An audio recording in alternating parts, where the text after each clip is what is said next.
My husband Greg and I have been coming here for 10 or 12 years.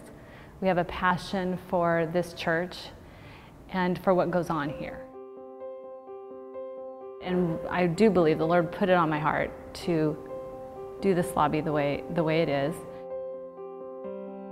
I wanted to use reclaimed wood and practical furnishings, but most importantly, it was about community, so that people felt a sense of ownership and home and a place to come and be themselves, that they feel that this is a place they can call home.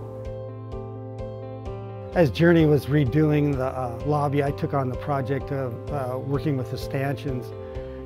They wanted it kind of a rough look, so I left the welds unfinished and didn't really polish it, and then we just put a clear coat afterwards on it, and then we had some strange looking wood, and which I thought was really interesting, and so we cut them up and bored holes in them, and then placed the rope inside with some epoxy, and just went with a lot of details in it.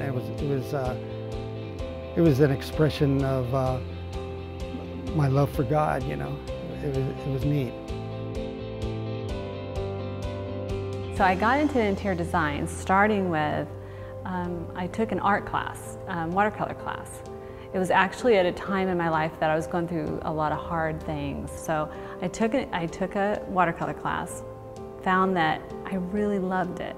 And at the age of 34, I started design school, and I had such an unbelievable passion for it that I didn't know it was that much in me, that it became such a part of who I was, and it just felt like God gave me this ability to do something that I didn't know was in me to do.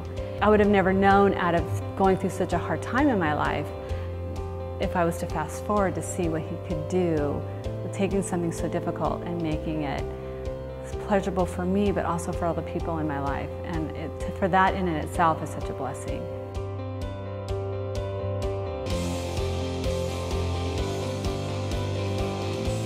And for me, it is a ministry because I want people and families to be able to gather. I love watching people feel at home here. There's this part of Renaissance that beautifies, that impacts, that redesigns and rethinks and reimagines and repaints and cleans up and cares for the very world around us. It's part of what God is doing when He says that all of creation will be renewed and redeemed into the freedom of the glory of the children of God. That happens in Renaissance.